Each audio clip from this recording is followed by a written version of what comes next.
மா பசி உயிர் போகுது. என்னம்மா செஞ்சு வச்சிருக்க? இந்தா என்னை கச்சி தின்னு.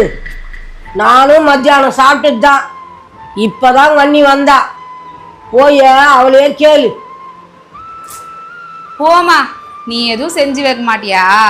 இந்த வயசான காலத்துல குழந்தைங்கள பார்த்துக்கிறதுக்கே முடியல.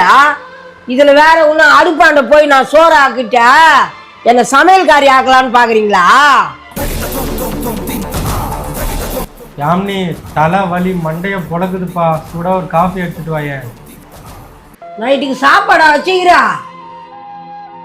ஆமா, ஏன்? டிஃபன் எதனா பண்ணக்கூடாதா? மாவரைக்க டைம் இல்லை. உப்புமா யாருக்கும் பிடிக்காது இந்த வீட்டில்.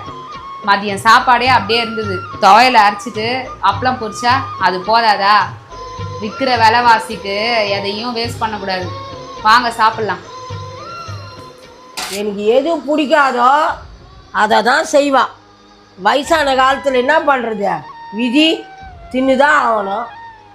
வீட்டுக்கு வந்தாலே உன் புலம்பால் தாம்மா, நிம்மதியாகவே இருக்க முடியல. ஆமாண்டா, உன் பொண்டாடி சம்பாதிக்கிறா, உனக்கு எங்கேருந்து இருக்கும் பேசுறதுக்கு வாய? யாமினி, அம்மா எதை கேட்குறாங்களோ அதை செஞ்சு கொடுத்துடலாம்ல. கேட்டதெல்லாம் கிடைக்கிறதுக்கு இது ஒன்றும் ஹோட்டல் இல்லைங்க. நானும் மனுஷி தானே. போயிட்டு வந்த டயர்டு இருக்காதா? ஏதோ அட்ஜஸ்ட் பண்ணி சாப்பிட்றது தானே. மெதுவாக பேசு, அம்மாவுக்கு அதில் விழுந்துட போகுது. நான் ஒன்றும் தப்பாக பேசலையே. பயப்பட வேண்டிய அவசியம்லாம் எனக்கு இல்லை. அங்கேயும் வேலை செஞ்சு வீட்லேயும் வேலை செஞ்சாலும் டெய்லி இதே ராமாயணம் தான். அங்கேயும் நம்மளை கத்துவாங்க, இங்கேயும் நம்மளை கத்துவாங்க.